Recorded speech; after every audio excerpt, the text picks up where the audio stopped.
Claire? Sean Card. His name was Trent Grisham. It's Trent Grisham. I've heard you've got quite the Jesse Winker collection, Claire. Yep.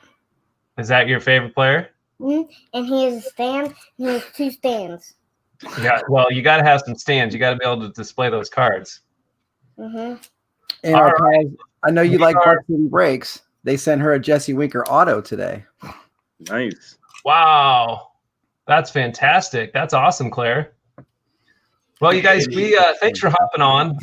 I've got kind of a rundown. We've got a list of things we were going to cover, but give you guys both a chance to introduce yourself. I know, Dent, you've started a breaking business with your boys, and talk about that a little bit. And Chris can introduce Claire, and then we can hit some of these topics if you want. Sounds great. I'll let Chris go first. Go ahead, Chris. I'm Chris, and this is my daughter, Claire. We are Gold Line Cards. Usually do a Monday hobby chat show with my buddy Che, ENS Sports Cards, and Tuesday night rant show. And Claire and I on Sunday mornings do a coffee and cards with Chris and apple juice with milk, or apple juice with Claire show, where we open up a blaster or a box of something and talk about cards and have some good daddy-daughter time. So we are collectors from Central Ohio. We love our Broncos. Here's a sweet Elway. And she's gonna show a card, and then we'll let you talk. We got a lock there. Nice. Hey guys, Was that PSA? I'm taking my glasses off. Okay, it's his turn to talk now, honey. Okay. Was that a PSA? A PSA 9 Drew Lock Select. Nice. Very nice. Got to hold on to that. You never know what's going to happen out of Denver, you know. It's crazy what goes on there with their quarterbacks, you know what I mean? Sometimes they think they always have a gem, and then all of a sudden they go down. That was the same thing that will happen with John Elway. I mean, you guys are Broncos fans. You guys know that, you know, they didn't really think that they had a really big chance with Elway, and then look what happened. He turned it around, you know what I mean? I mean, he started out rough, right? You guys know that. You guys are Broncos fans. I mean, you know, people were like, oh, Elway, he's trash. He's this and that, and he's this and that. And then look what he did. You know what I mean? Put the name on the map there. So hold on to that Drew Lock. I mean, you never know what can happen, you know. Quarterbacks change arms left and right. So no matter where he goes, that's still a rookie card, no matter how you look at it. So sometimes they just need another shot, or mix it up, or have players be healthy. Exactly. Yeah. I mean, you can't be healthy with what's going on now. So, I mean, it is what it is, right? Absolutely. Yeah. Sweet. Yeah, Dent, tell us a little bit about what you guys got going on. All right. Well, first and foremost, I am Mr. Friday the 13th. Everyone, my personal friends and most of the hobby friends know me as Dent. But a lot of people in the hobby know me right from the gate as Mr. Friday the 13th. I started Huge Racks back in 2017. It was blessing good people with a good hobby program. I used to just send boxes out just on people's PCs, and I just kept sending that. And that's how the whole fandom started, with the whole big rack scenario as it went down. I'm not saying I'm the one that created the rack, because I'm not, but it just seemed to snowball effect from there. But with that in detailed, what ended up happening was, you know, I got back in the hobby, was doing the racks, jumping in the breaks, having a great time. And, you know, pandemic hit. Hit me like a brick wall, you know what I mean? And it was a big brick wall, because I was at my job for 16 and a half years. I was an international logistics manager. I dealt with countries from all over the world, you know, talked with people from Japan and Germany at 6 a.m. in the morning. My days would start from 5:30 in the morning. I would come home at 7:30 at night, and that'd be a Monday through Friday thing. And then sometimes I would go on Saturdays. But because of the pandemic hit, I unfortunately lost my job for 16 and a half years. And it, you know, kind of put me on like on a low end. You know, I wasn't really jumping in the breaks. You know, I didn't know where I wanted to go with my hobby and stuff like that. I even sold some PC cards because I didn't know what would, you know, I didn't, income wise, I have a house, I have a family, I have cars, you know what I mean? It's just, you know, there was a lot that came over me. So sold some PC stuff, nothing that, you know, I'm going to be too upset or I can't get back later on in life. You know, I'm a big full-size helmet collector, memorabilia, like autograph bats and stuff. I did not get rid of anything of that nature. It was just mainly like cards, like, you know, precious cards, like 101s, short prints, stuff like that. But something that I had to do to help my family survive. Luckily, my girlfriend, fiance, either way you call it, she works at a high-end law firm, so that kind of kept things going. And then with the whole unemployment backup and everything, it was just a mess. And my son graduated high school. He wasn't going off to college because there was no urgent need to go off to college because they weren't open, this and that. They weren't accepting students, and it was just a mess. And he couldn't get a job, and you know what I mean. And the uncertainty out there in the world, we just didn't know what to do. And he said to me, he sat down, he goes, "Dad," and this was right after graduation. We had a big graduation party for him. We kind of kept everything safe and secure. It was only all family, and he got a bunch of graduation money. And he goes, "Dad," he goes, "how do you feel about starting a braking company?" And I said, "Well, Brett, let me tell you what, man." I said, "I have no problem with that, but there's a lot of work that goes into it. There's a lot of work. We have taxes, there's so much more work than people actually really understand that goes into it." And so we just took the bull by the horns and we just jumped in it. So we created Alpha Fan Breakers. I created the logo. He does all the website work. My youngest son, Andrew, he is a silent partner in it. He has a small share in the company. He does the video editing. He pulls the hits, and he pretty much helps us out with ripping product and pulling product. We've been doing it since September of 2020. It's been a blast ever since then. We pulled some crazy hits so far, but it is stressful. I mean, I must tell you, getting cards and memorabilia, it's not on the cheap end. We are currently working with a couple of distributors right now, but because we are the low man on the totem pole, we could put an order in, we can put a supply in, but doesn't mean we're going to get it. So that's what ends up happening with that. So, whatever we get, we get. We do break a lot of memorabilia. So like full-size helmets, mini helmets, basketball memorabilia, autographed baseballs, autographed bats. We have ripped some cards, and it was very enjoyable. I love doing both. So that's kind of what we do. We break memorabilia and sports cards. But right now, currently, because of how things are going, it's strictly on the memorabilia side. And we pulled some sick hits. Like I said, we pulled a full-size Tua. We pulled a Trae Young authentic jersey. We pulled Drew Brees, alternate Eclipse, mini Kyler Murray Eclipse. And now this week, I'm actually getting in tomorrow. I'm getting in, I think I'm getting half a case or a case of full-size authentic football helmets. So, and with our company, we've been on both sides of the stick. We've been in breaks, and now we are breaking product. So we know what it's like for everybody to jump in a break, and we know how it feels like. You spend X amount of dollars and you don't hit anything. We get it. So that's why we try to keep our breaks as low as possible. And like currently right now, we have an Andrew Alpha Fan break special. It's a full-size helmet break, random team at $13. You can't find that anywhere in the hobby. $13 for a random team to get a full-size helmet. I mean, the chances, that Tua helmet is like a $400 helmet that we hit last time. We haven't price figured out yet the full-size authentics, but I guarantee you it's probably going to be anywhere between maybe like $14 or $15 a spot. Now, to hit a full-size authentic helmet that they range anywhere between $500 to $950 for 14 or 50 bucks. You know what I mean? That's dirt cheap. And we just try it, and that's what we try to do. We try to keep everything cheap. And if it's not cheap, we make sure that you get your most bang for your buck. And everyone that either hits something or purchase something from our website, we always like to hook you guys up with little extra cards on the side. Like Jamie, when we sent you off that package, you actually had some extras. That's how we always do. I don't care if you feel like you didn't hit big. Like if we had a card break and you hit like 3 cards, well, you're not just getting those 3 cards.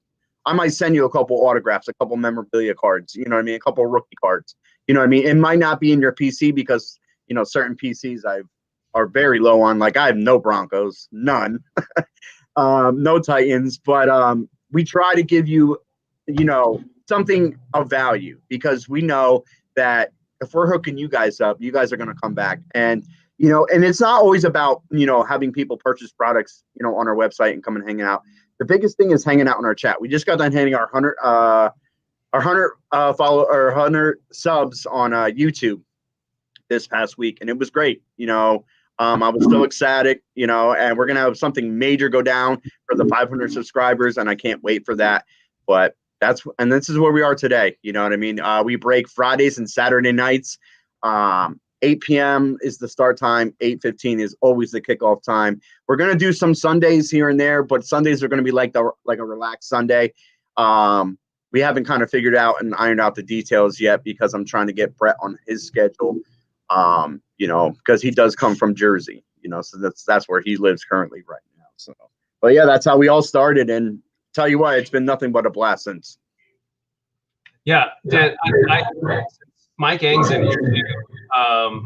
That's kind of precipitated with Mike hitting the helmet, and I think it was a $20 full-size helmet break that I got into when I was watching it. Yes. No, your helmet break was. Did you get the full size or did you get the mini? No. You're right. It was the 12-player mini, or yes. Yeah, which is the mini. Yep. That's a great way of doing minis instead of teams. Is randomly doing the checklist. Yeah. So we did the checklist. I look at it like this: we could either do like random teams or random divisions, but when there's such a 120 names on a checklist, why not? Okay, so you spend $20 for a spot, but you get 12 names. Because I've seen a lot of times in these mem breaks, there are loaded with Cowboys, loaded with who else? 49ers and stuff like that. So if we would do a case rip of that, if you have the Cowboys and the 49ers, you're gonna hit something. So that's why we figured we'd break it down to names. That way, like if you would have if you would have Jerry Rice, but someone has a Montana and we pull both, well, guess what? You get a helmet, that other person gets a helmet. So that's how we look at it, Love it. It's a great. I'm getting a little feedback here. Not sure what's going on. I'm not sure if you guys are catching all that feedback, but yeah, that Chase nodding his head that he's getting it too. Anyway, Dent. So let's get your take on the playoffs this weekend. We'll go around. We'll get Chris, Che. We'll run through a few of these. We got some nicknames we wanted to look at, and we'll kind of navigate our way through a bit of this. Sure. So, all right, Dent, you're up. Why don't you give us who you got this weekend? Well, let's go NFC first. I think the Packers have that all the way. I understand it's Tom Brady. As long as the referees call that a fair game, I don't think Tampa Bay can actually match up with Green Bay's explosive offense. Now, what's going to be suspect is Green Bay's defense against Tom Brady. They haven't been playing all that well, but in the playoffs, they've been playing okay. I don't know if that's going to be good enough to get them by, but I'm taking the Packers in that one. Kansas City, Buffalo. This all comes down to if Patrick Mahomes is going to be healthy and if he's going to be ready to play. If he's going to be ready to play and he is available, you have to watch him throughout, the first and second quarter. But honestly, I'm taking Buffalo on this one because Buffalo's been playing hot. They are hungry. They want to get there. They were there last year. They could have got there a little further, but their team fell apart. But Stephon Diggs added into that offense. I don't really think that they need to worry about their ground game. Their ground game's a little shaky and stuff of that nature, but their air attack is just phenomenal. And I don't really think Kansas City's DBs can match up with Stephon Diggs, Gabriel, Beasley, Knox. I just think that they're going to light them up. And honestly, I'd rather like to see Buffalo be in the Super Bowl versus the Packers. Give it a little bit of change. Don't get me wrong. I like Patrick Mahomes. I think he's the best thing out there in the NFL right now. He's the best thing out there that you possibly could put on the field. But with that being said, I mean, it all depends on what happens. I mean, Patrick Mahomes, he could pull a wild one out of his, we've seen it last year. You think they were down and out, and they came back and won. So, but that's my picks. I'm going Buffalo and Packers. All right. So I'm going to just see if that helps muting some of the other mics here. All right. Che, first of all, welcome. Chris and Den already got a little bit of an introduction. So why don't you introduce folks on my channel a little bit, and then you can give us your picks for this weekend. Thanks, man. My name's Che. I go by Ian Sports Cards on Twitter. You know, a little bit about myself. I collected as a kid. I was, I mean, baseball cards, especially baseball cards, were my life growing up. I mean, all my free money went to cards. But then, you know, I went to college, and you know, I left college, got married, had a family, and kind of put cards to the side a little bit, and really didn't do anything with them for about 20 years. And then a little over a year ago, my brother never stopped collecting. He always collected throughout all the years, and he got me back into it. And man, I've fallen in love with the hobby all over again. So I joined Twitter. I thought, you know, I had these big plans. I'm going to get on Twitter. I'm going to open an eBay account. I'm going to get on Twitter. I'm going to get a lot of followers, and that's going to help me sell my cards, right? Turns out I don't do any selling on Twitter, and I found this community on Twitter that I never expected to find. It's just an amazing community of people who have the same passion as me, and people who enjoy this hobby. And, you know, being a grown man, not a lot of my friends around here are into cards and into the hobby. So to find this corner of Twitter where people are interested in what I pulled out of these 2 boxes last week, and people are excited to see what I got on eBay and this deal I got on eBay. And then I find that, you know, on top of that, I'm learning about their families. You know, Jamie, I see you and your sons. You talk about some of the stuff you do. Chris and I communicate every day on DM, and I'm developing like real life friends out of this. And it's just been amazing. I mean, it's been a blessing, an absolute blessing to find that this place exists. So thank you for inviting me on here tonight. And, you know, that is my background. Moving on into these playoffs, man, I got to agree. And I'm sorry, was it Ben? Dent. Oh, I'm sorry, I didn't catch it. Dent. All right. I got to agree. You know, it on the AFC, it all comes down to Mahomes. You know, if he's in there and he's absolutely 100%, then I mean, I think you got to go with the Chiefs. But even if he plays, I don't think he's going to be 100%. You know, so that game is a real toss up. Man, I think the Bills are on a roll. And I'm gonna go with Dent, and I'm gonna say that, you know, given what the health situation is and what we don't know about Mahomes, I'm gonna go with Josh Allen and the Bills in the AFC. I think that they'll win. And in the NFC, you know, I've been a low key Packers fan since Don Majkowski days. You know, I've been a fan. They're not my favorite team. They're not my number one team, but I've never disliked them. I've always liked them. I would like to see them win. I am absolutely never been a Tom Brady guy. I was Team Peyton all the way. Disliked the Patriots, disliked Brady. And I'm a Packers guy. So for that reason, just knowing how my luck runs, I'm going to say that the Bucs win.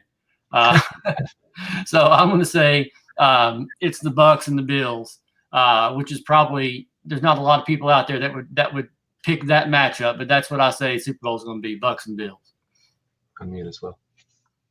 Oh, we are. I love it. I love how you kind of went with the self-deprecating, like, yeah, it's going to be Brady because it's Brady. Yeah. All right. Will's like chomping at the bit right now. He wants to share his pick. So Chris, you'll have to hang tight real quick, and then we'll get to you. So Will, all right, break it down, buddy. Who you got? For the NFC, I don't want to go Brady, but I think that's gonna be who's gonna win. Yeah, thanks for asking. So, You got the. So I got the Bucs on the NFC, and I got the Bills on the AFC because Patrick Mahomes is most likely not going to be 100%, and he's probably going to be like 50%.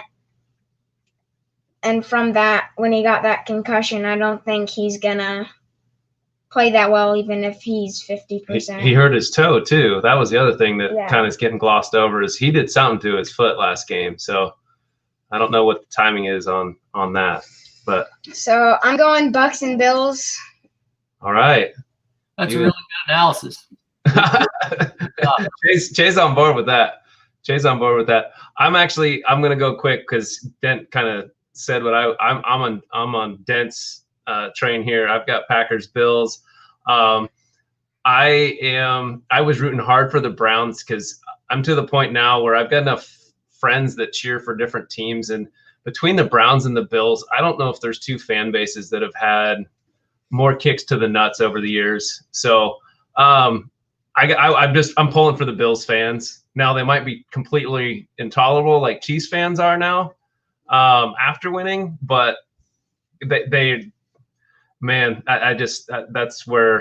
really who I want to see win. And I love watching Aaron Rodgers play too. So, all right.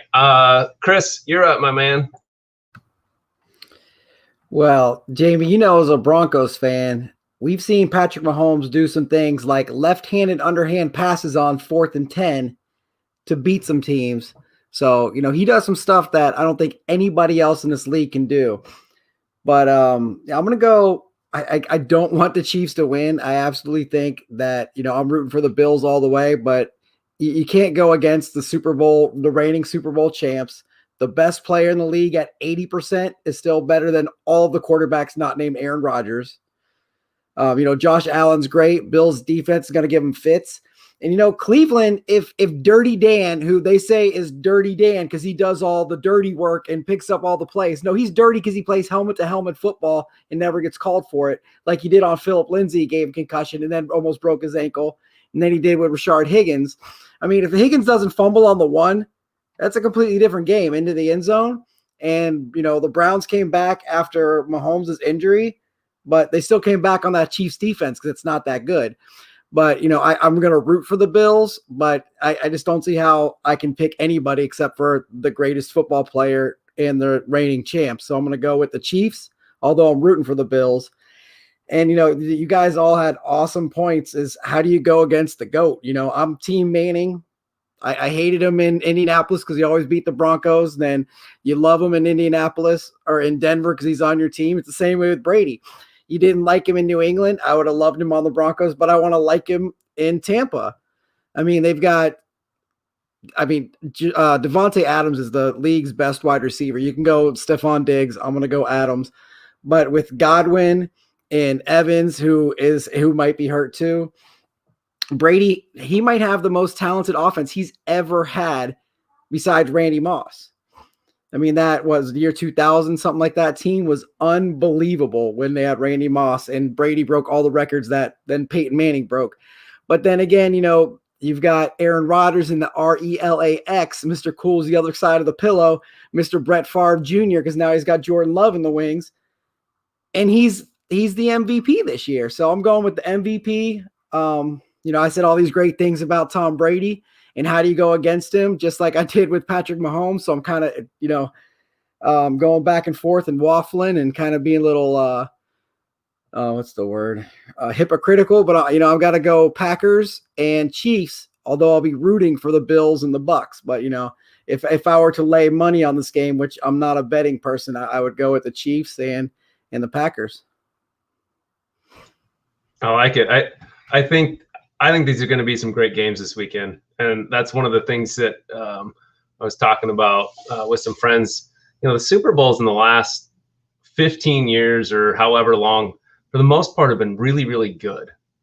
Growing up, I don't remember, but I mean, it was the NFC beat the AFC 100-0. It felt like every Super Bowl, and it felt like there was the Broncos or the Bills every time it happened. So there was some I don't even know if I want to watch the Super Bowl kind of things for a while there. And then, the Super Bowl has been a really good game, which is great to see again, instead of them being complete blowouts like they were growing up. It's great to see that these games are so much closer. So, all right, we got our picks in. I'm going to bounce around a little bit because Quentin is very excited. This is Quentin that's sitting in front of me. This is my 11-year-old. He, back in December, we were fortunate enough to have Panini send us a couple of hobby boxes just randomly, like a Panini rack, which we were blown away with. Long story short, there was a box of XR and a box of Illusions. Well, I gave each kid a pack of the XR to rip and try and balance it out with kids. Well, Quentin hit a Cam Akers 101 in that pack. So it took us a second just because he thought it was a cool patch. And I'm like, whoa, that's a 101. And so he was pretty excited about that. And he's been wanting to try and sell the card, which really eBay was the only place. So I put it up on eBay with a buy it now and a best offer, and got an offer, and we countered, and we sold the card. Quentin, who did we sell the card to? Well, we sold the card to the person that took the photograph on the card. And so she had taken the picture, but it was actually photoshopped because he was in his Florida State. He was in his Florida State uniform, but somebody or her photoshopped it for his NFL jersey, and he I didn't notice it at all, but when you look close enough, you can barely see the photoshopping. So that's the card, and she had taken this picture, and it was funny because she sent the message saying, when she accepted the counter offer, and said, yeah, I got to take a bunch of pictures. And I was like, yeah, okay, sure. And so, of course, I did a little Google snooping, and lo and behold, she's a professor at Florida State who also has a photography business, and she's got all sorts of pictures on her Twitter page of field level images and stuff like that. So I'm feeling, fingers crossed, pretty good about not getting a return on this. This is always the thing these days that makes me so nervous, is someone is going to be disappointed. So we're going to sit on it for a while, make sure she gets it, she's happy. But he's saving. He wants to try and put some money towards a PS5 if they ever come back around. So put that away once we get it back. And you can tell your story about your football. So my great grandpa, when I was like one or like not even one, gave me a Joe Montana autograph. Oh, wrong way. Yep. And so I was really, it's been sitting in a corner behind us, and I thought it was Dad's because I wasn't that big of a fan of football until I started collecting and watching it. And like last maybe 2 years ago in 2018 probably, he said that football was mine, and it was from Joe Montana, and I knew who that was, and he was a great player. I knew that, and I liked him as a player. And so I didn't know that my great-grandpa gave it to me before he passed away. So I'm really lucky to have this football that's autographed by Joe Montana and gave to me by my great-grandpa. My grandpa was born and raised in the Bronx, New Yorker to the bone, Catholic, Yankee fan, was in the military, 3-war veteran, but the Fighting Irish were his team, and Joe Montana was his favorite player. It wasn't even so much that he was a Niners fan; it was that he was a Joe Montana and Notre Dame fan. So it was pretty cool when it was right around the time Quentin was born. He gave it to him. What's up? You're not in the frame. Oh, see, that's weird. It's not as wide a frame. It fit my chubby buns over this way a little bit. All right. So anyway, Quentin was, like I said, he's gone. He wanted to share that, and he's out. He's done his duty for the evening. So we got the playoffs. We'll get to the nicknames in a second, but Che, you had mentioned kind of what I look at as one of the best things, because one of the questions I had for our little rundown was some of the best things to happen to you in collecting. And you touched on it. And I think the best thing that's happened to me has been finding that corner. To me, my timeline is just cards on my card account. I have a teacher account, but I don't even know that there's things that exist besides sports cards and checking in on different sports based on that timeline. And it's so cool to see the different things that happen.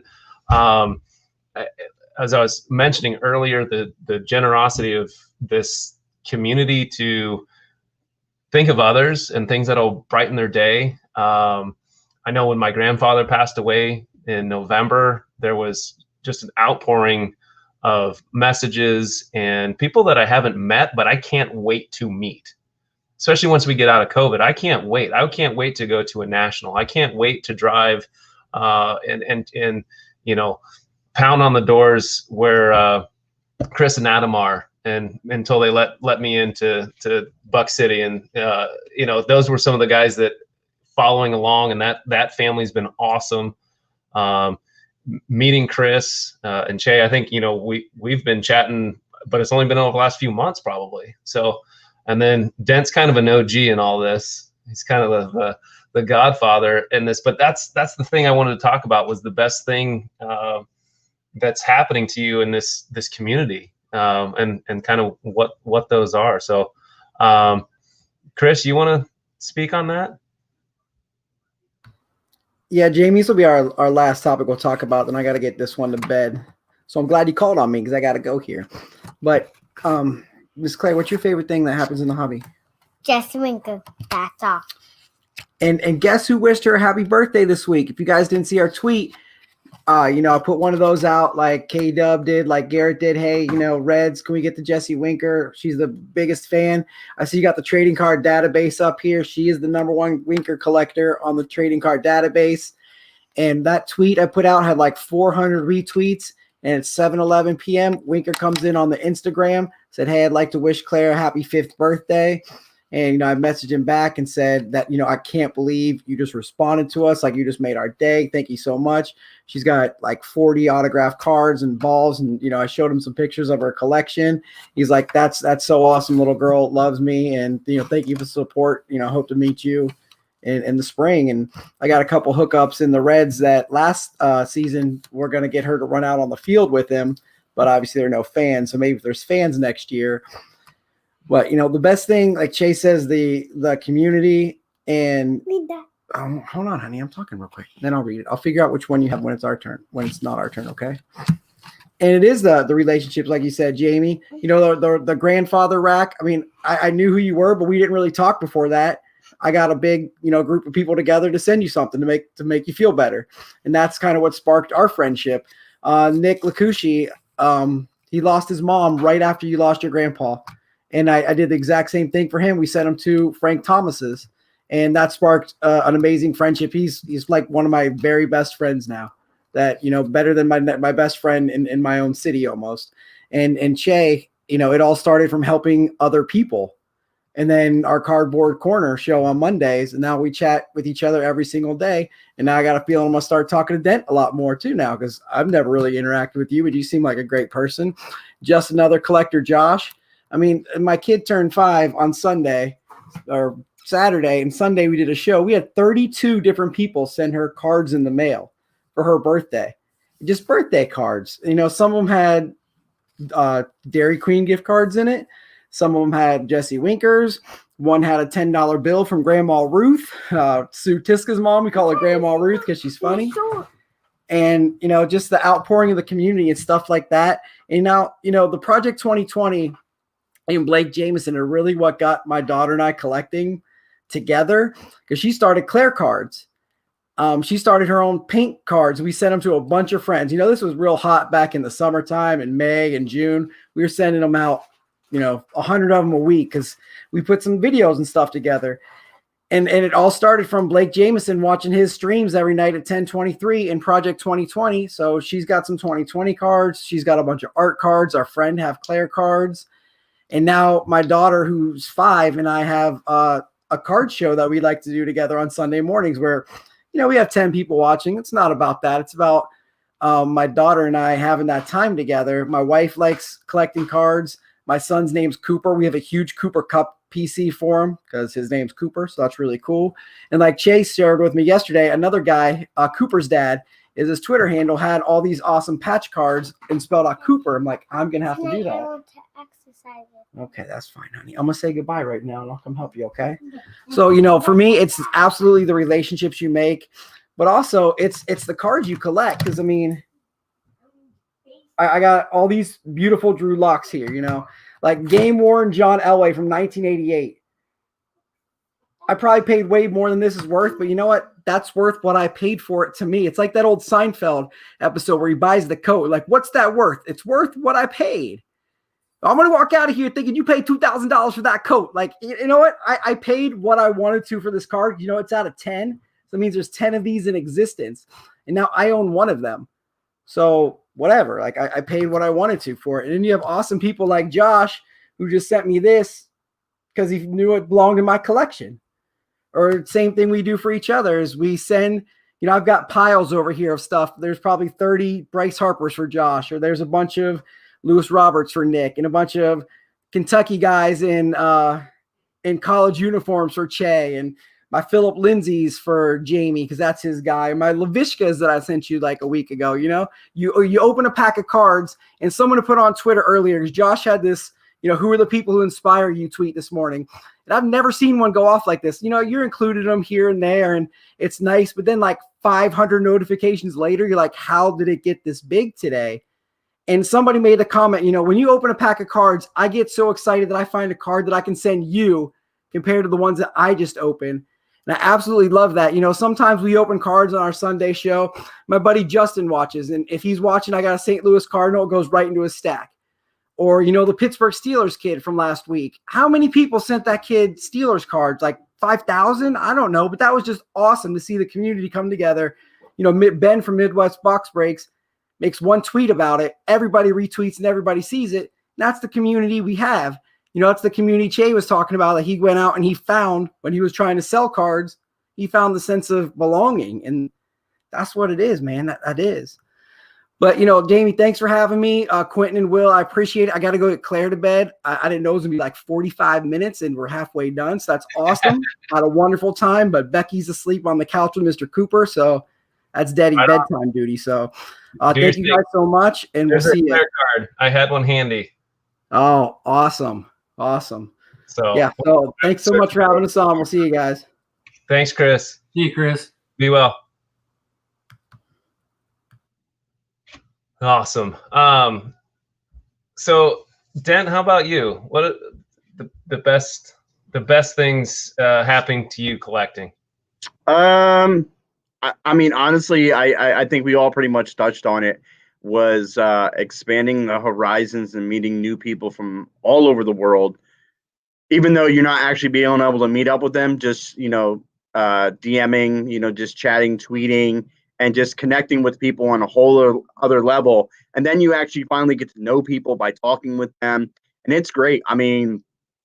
Just by getting into the hobby itself, like people were just like nuts. Like I'm just like they kept DMing me, and I talked to maybe about 60 to 70 people a day that constantly hit me up, and I'm talking about on my personal cell. They're just checking in, we're just chit-chatting, just talking about life and just, not even talking about the hobby at this point, just checking in with each other, and it's been nothing but great. This summer, actually, when I turned 41, that Sunday, that Saturday, first of all, was very rough. And then getting up Sunday was even rougher. We drove all the way out to Ohio to meet up with Jimmy Guns and Rip and Gypsy and hung out with them for a little bit because I wanted to meet Jimmy Guns. I didn't know when I would actually have the chance to go out to Oregon and hook up with him. I went out there just to, meet him, hang out with Rippin' Gypsies, see what they're all about, and they're great people in themselves. And Jimmy's great, man, dude. I mean, that guy is crazy, but this is something that I wouldn't have been able to do, if it wasn't for me pushing to be in the hobby. You know what I mean? Because when I lost my job, I took a step back and I didn't know what I wanted to do. I didn't know if I wanted to continue to being in the hobby. And kind of the people in the hobby kept me around, you know what I mean? Just by chit chatting, you know what I mean? And just by, talking and saying, hey, what's up, man? How's it going? How is life? How is things? And, and I think it's a lot of it because we were all going through the same thing. We all experienced like this pandemic all at the same time. So we kind of were like a crutch for each other, there's many times when we get off live streams, I'm calling, Scott Everett or Greg T will hit me up, and I'll be on the phone till like 2:00 in the morning after our live stream sometimes.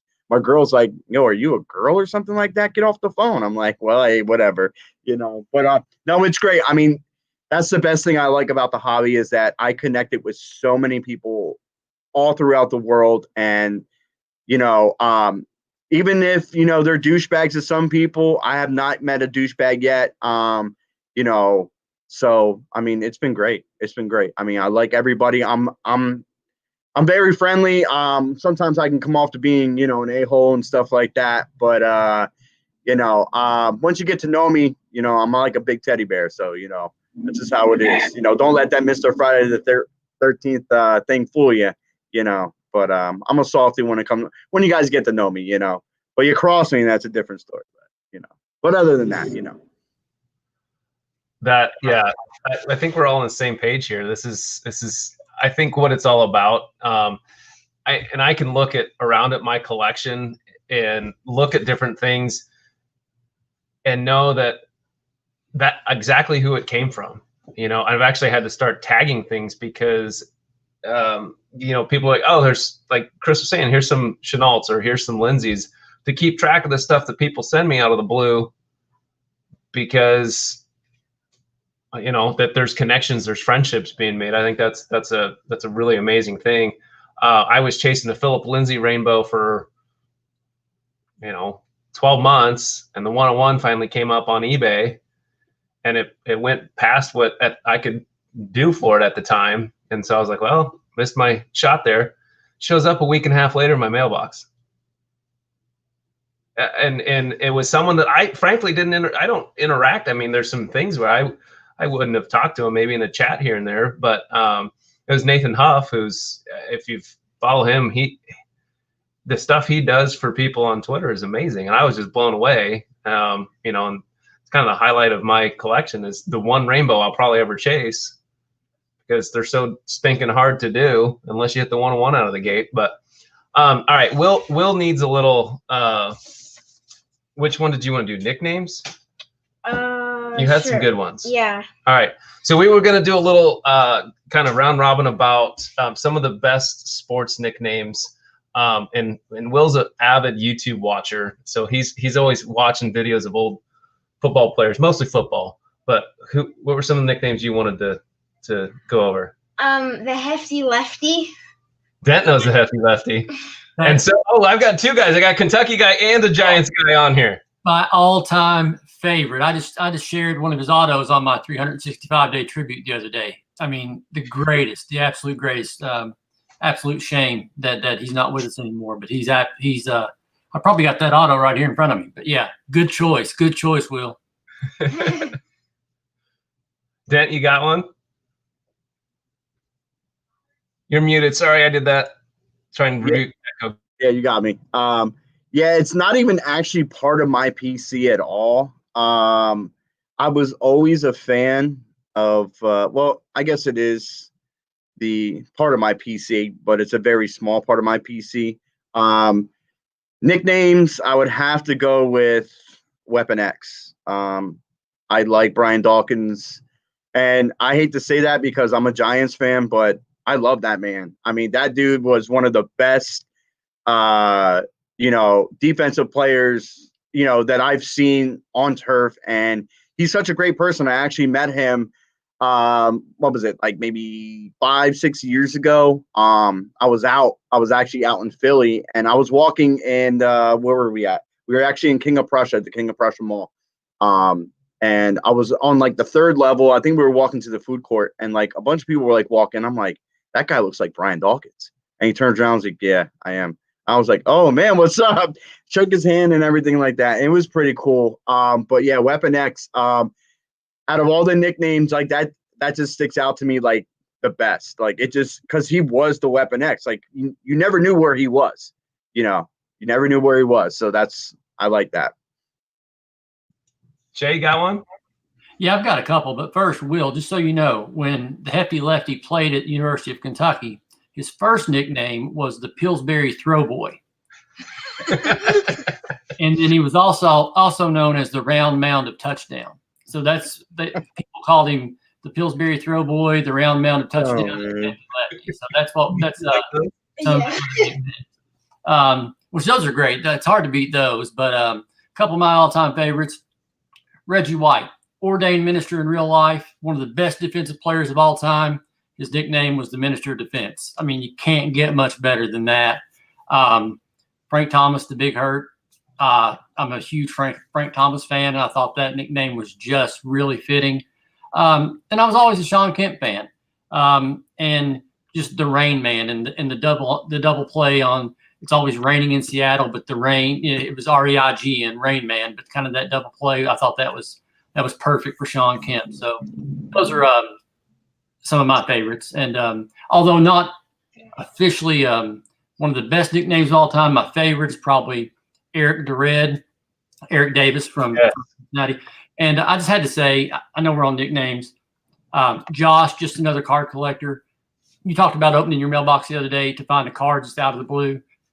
I opened my mailbox the other day, and I've got this amazing number to 25, Eric the Red, in my mailbox just because from Josh. And Nice. man, I needed that in my life at that time. I really did. It was I've been, had a rough day, rough week. And the thing that meant the most to me about that is this wasn't sitting around in his collection and, oh, what can I find to rack somebody that I don't like and it's not really important to me, I'll give it to somebody. He searched for this, found it, went through the trouble of purchasing it, and then sent it to me. And I mean, man, it meant a lot. So that was awesome. I know that was not part of this topic, but I just had to give a shout out to Josh because, man. No, I think that's when those things pop up, and it seems to catch you when you need it most. So I think there was one that was put together for Drake Stevens, who had, I mean, just a disaster of a fall. So I know he and I were talking frequently, and it was more than cards for him. It was, passing the hat around and getting his family some grocery gift cards and cash, just because of all the things that have been going on with them. And when you see how much it means to someone else, I think that's more enjoyable than sometimes getting it. But you had another nickname, my friend. I have 2 more nicknames. So there's the Sheriff, Peyton Manning, and then Jack Youngblood. He played on a broken leg throughout the entire NFL playoffs. So one of his nicknames is the toughest player ever, because when you play on a broken leg and you're a defensive lineman, it's like you're. Most people don't do it. Yeah, you don't do that, or else you can make it worse. But he played through the entire playoffs, and I'm pretty sure they won the Super Bowl that year. Yeah. I'm trying to remember. 79, maybe. I was a wee pup at that point, so mine would be all old stuff. I'm gonna go through with just a couple that I kind of went through in my mind. Night Train Lane was one of the best ones that I remember my dad telling me about him. I didn't ever see him play, but holy cow. That was a great one. One of my favorite players growing up, not my favorite team, but I certainly root for him, was Sweetness with Walter Payton. which is funny because there was nothing about the way he played football that was sweet. I mean, he was going to put his helmet in your chest, put tire tracks on you, bull you over. The other one, and God, he gave our Broncos fits, but the human joystick, Dante, Oh, yeah. that was just stupid. It really did feel like someone was playing a video game and he went forward, backwards, left, right, up, down, A, B, or whatever the combination was. These last three are all Broncos. So the Smiling Assassin, and Dent, we were talking about him right when we started with Steve Atwater. Yeah. Man, he'd knock you out with a smile on his face. That hit when he had with Okoye, there's some footage. I still, you have to kind of dig a little deeper. I've got it on the old VHS. When he smashed Okoye, Dennis Smith, who was the other safety at the time, who also was a big hard hitter, he says, he reached down to help Okoye up. He says, "What are you doing?" He goes, "Just going to knock him right back down again." It just stuck with me. And I know when I was playing, so, I was 12, 13. That's the way I used to try and play football was, reckless abandon and then help them back up. I'm just going to do it again. The Snow Goose, also known as the Albino Rhino, which was my guy. I shared a couple weeks ago with Carl Mecklenburg. I loved his diversity. And then Rich Tombstone Jackson. He was a defensive lineman for the Broncos in the late 60s and early 70s. But if your nickname is Tombstone, you earned that one. You definitely earned that one. You guys have any more? We're ready to roll? Okay. So you guys all caught this. And Dent, as a breaker, I think you're a perfect person to have a look at this, especially with allocations and stuff like this.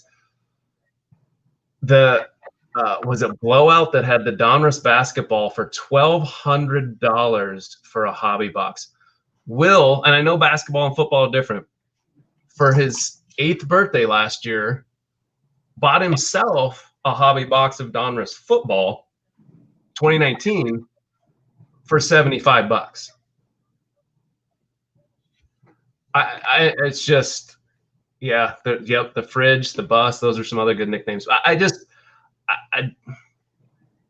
People are buying it, I guess. I'm just confused with how we continue to go down this route. I personally won't be able to probably afford a hobby box at this point, only because I know at that point I better get something good to recoup something. It's not even the joy of opening it. It's I better hit something out of here. So, we've gone to singles. We'll find something, we'll go to a card show or maybe the LCS and, sort our way through the dollar boxes. But Dan, I'm real curious, as you're kind of in the mix there and trying to get allocations and those kind of things with what you can share. Sure. I'm an open book. Trust me, you guys can ask me whatever. I have nothing to hide. If you guys have any type of questions of that nature, costs and stuff like that, I'm an open book. Like I said, I don't hide nothing. You guys can see it. I'll put it all on paper. What it comes down to is when the pandemic hit, retail was flying off the shelf. Panini started noticing that they were losing money. Okay. So you would go to the store, let's just say you would go to the store, you get like 6 blasters, right? You pay $20 a blaster and you go around and then you turn it and then you sell it on eBay, or you sell it on Instagram. Panini gets word that actually sold for that price. Make a long story short, they see those numbers. So if you're selling the blaster box for $100 and you bought it for 20, you're making an $80 profit. Well, Panini lost that. And what ends up happening is now the sneakerheads, a lot of the sneakerheads are buying cards. A lot of people are buying cards. So that is what's pushing the market up. Not only that, but basketball is through the roof right now. Basketball cards people are going crazy over it. I mean, my son wants a Tyler Hero downtown card, right? It goes for $3,000. I told him, I said, you got to be kidding me. I said, I'd rather buy a Michael Jordan PSA rookie card, PSA 2 for $3,000, I said, you want to buy a Tyler Hero downtown for $3,000? That's what the problem is. People are buying these cards and these singles and rookie cards and stuff of that nature at those prices. So that's where the market is right now. Just like I'll give you for instance. Okay, so playbook, it's sitting at 450 to 500 currently right now. Every single playbook break I've seen, not one box is worth that price unless you pull the Burrow redemption, or you pull some type of sick locker, or you pull the Herbert. That's the only way, because even a napkin, I mean, you guys looked at it, the napkins are plain Jane. Like there's nothing out of that product screams 500, and I think that kind of hurts a little bit, but people don't care, they're still buying it. Now, just what was it, yesterday I was on Panini's website. They were releasing Origins, okay, or not Origins, Honors, sorry, Honors. So I was gonna grab a couple boxes, right? When I refreshed the screen, it was at 800. When I refreshed it again, it was sold out. So, and now you're only getting four cards for $800, and that's ridiculous. There's no retail. I mean, like, guys wait in line now at Walmart and Target, and it's sad because I feel bad for like kids your age, Jamie, that can't even go to Walmart and Target to even buy any type of retail, because you have grown men going out there grabbing whatever they can and then they're flipping it. And trust me, I'm not mad at them. I'm mad at the stores that allow that to happen. You know what I mean? But who's to say who can buy what? I mean, then you're going to start saying that, oh, you can't buy this, you can't buy that. So, I mean, I understand where they come from. I'm just mad personally that, grown men have the audacity to go out and do that. And I understand they want to try to make a buck, because everyone's buying it up, like Prism people. I mean, I just looked the other day, they had hangers of Prism for $85 online. $85 for a pack of Prism that costs $12. Like, are you kidding me? Even the blasters, you see the blasters, aren't they like 175, like 200 or something like that? Like, it's just crazy. So I think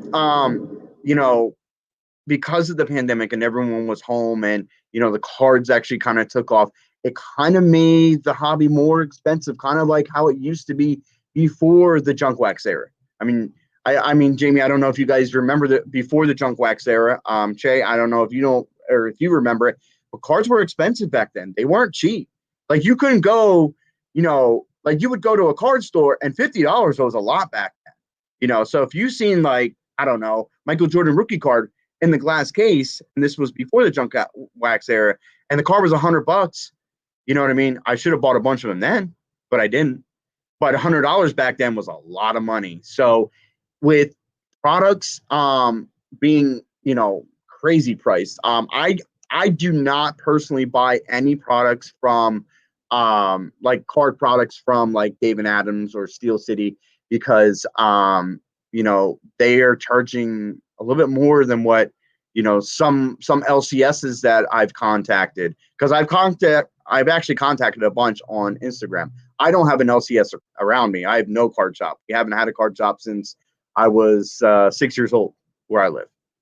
Back in New York, where I'm from, there was card shops galore, but I don't want to be traveling back and forth to New York, during the pandemic and everything. I just don't want to do that right now.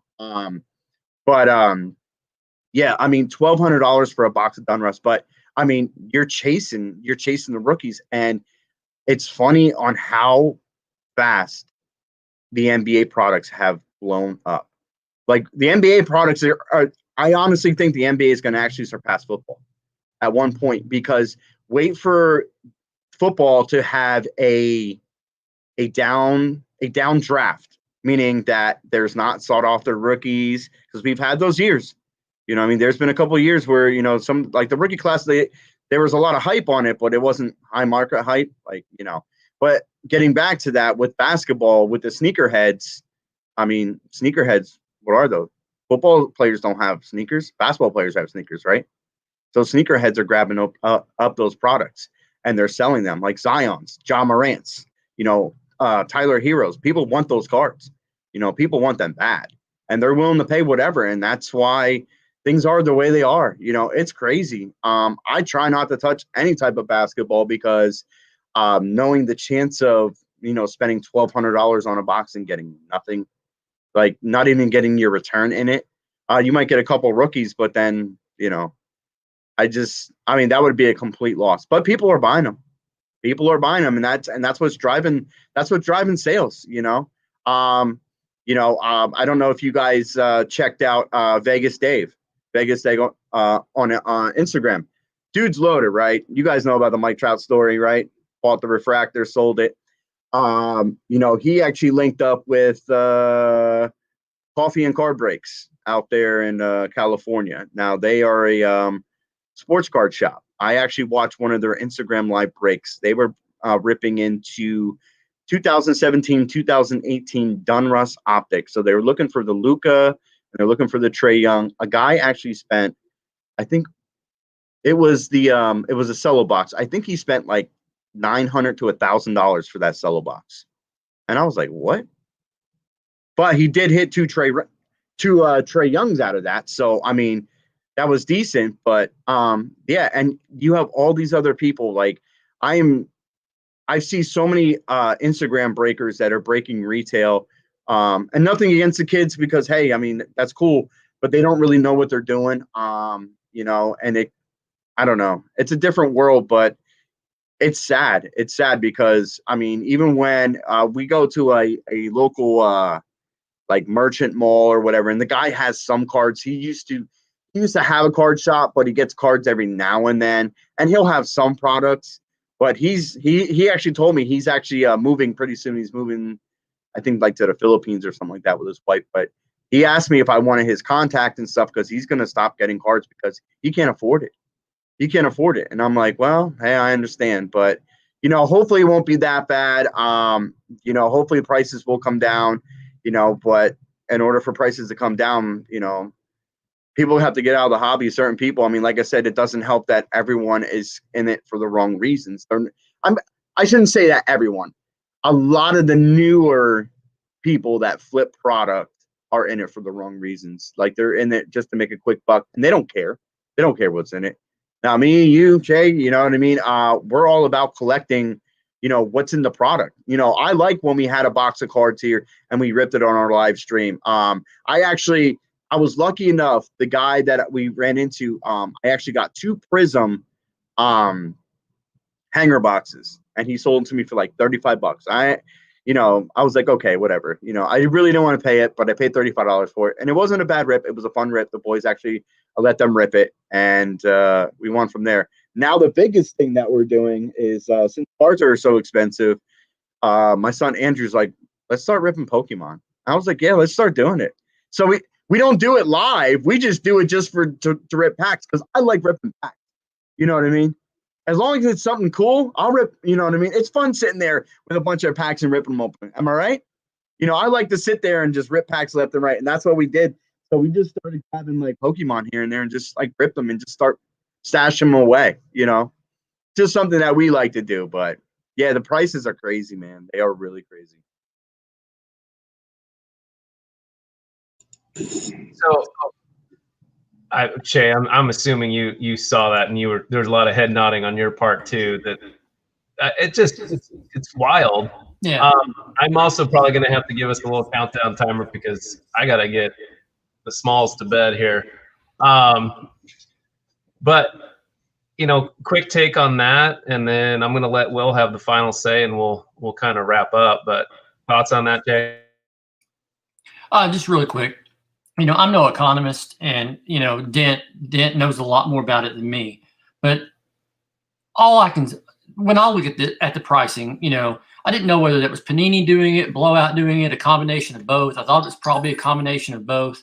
But I'm afraid of what it's going to do to the hobby. And just really quick, I've seen people defending this pricing, saying, look at the 2018 Donruss. Look at what it's selling for now. Look at what the 2019 Donruss is selling for now. Those prices got there organically because the market drove them there. This is being introduced to the market as this is how much it's supposed to be. So you're telling me that I'm supposed to price the LaMelo at the same price as the Zion because you told me to, not because the market drove it there. And I think that's going to that is going to be what kind of makes, eventually it's going to break. And the sad thing is, it's not going to be Blowout that gets broken or Panini that gets broken. It's going to be the people like Dent who bought a bunch of it and keep buying it at that price. I'm not saying you're going to, Dent, but that's who's going to get broken, is the people who buy it at that price. And then the public finally says, no, we can't spend, what are they going to ask, $3,000 for Prism this year? I mean, if Donruss is $1,200, Donruss paper, I mean, it's a mediocre rookie class in a mediocre product, and they're asking $1,200 for it. What are they going to ask for Prism? What are they going to ask if it's a great rookie class in Optic? I mean, it's going to break sometime, and I don't want to see people like Dent or the middle guy be the ones that absorb the hit, because it's not going to be Blowout, and it's not going to be Panini, because they're just not, they're the ones setting the market. And so if it doesn't sell at what they're trying to sell it for, they'll just dial that price back. They'll still make money. But I know you got a timer going. I'll shut up. But yeah, that one, man, it riled me up. Yeah, it's frustrating. We haven't seen, you know, anything to rip in months. I've stopped even looking because I'm in the middle of a school year. I have so many other things that I have to take care of, that trying to search a bunch of Targets and Walmarts for retail. It'd be great, stumble upon it, but it is what it is. But I think it's also helped me refocus on what I want instead of spending a bunch of money on, you know, retail and, you know, coming out like, oh, okay, that was disappointing. Real quick, that's the entire reason I started the Why Collect this year, because I saw where it was going, and I'm like, I cannot buy retail anymore. I can't go to the hobby shop and buy the hobby box anymore. I'm shifting my focus to what I love to collect and the singles, and that's the whole reason. Is I know I can't buy retail anymore, so I'm going to start just getting back to basics and collecting the 1985 Eric Davis that I love, and you know, and that's what it's all about, and that's where I'm going with it this year. All right, Will, you get to wrap us up. What do you got? What do you want to talk about? What do you have to wrap us up? So I'm gonna talk about my Patrick Mahomes 101 that I didn't know I even had. Talked about it last stream, but I like to play this little game where you pick a team, and then I see, like, you pick a team and position, put it in the chat, and then I see if I can figure out who the best player at that forever. Well, that's been. So an example would be best Broncos quarterback, and then he would go John Elway. That one's obviously low hanging fruit. So he likes to wrap up with this. He always is having me quiz him. The other one he likes to do is if you give him a jersey number, he'll try and come up with he thinks is the best player to wear that jersey. We're pretty much football only. So we get into baseball or basketball numbers, we'd struggle. But if you want to do that, I'm going to get barked at here in a little bit to get him to bed. But if you've got one in your hand, or y'all in the chat want to throw something at him, we'll take a few. Okay, best number 21. Maybe LT. Okay. Oh, now hold on, because Dent is a Giants fan. So LT to me means something different to LT to him. So can you qualify which LT you're the LT2? Yeah, LT version 2. Version 2, LT 2.0. I think that's a solid choice. I was going to say LT's 56, man. I don't know, but yeah, I was thinking, yeah. That's where I went. I was like, whoa, we got some studying to do. That was good. Dent, you got one for him?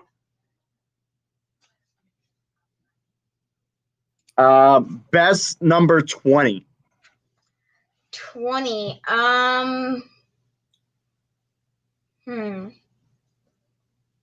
Number 20. He loved watching his highlights.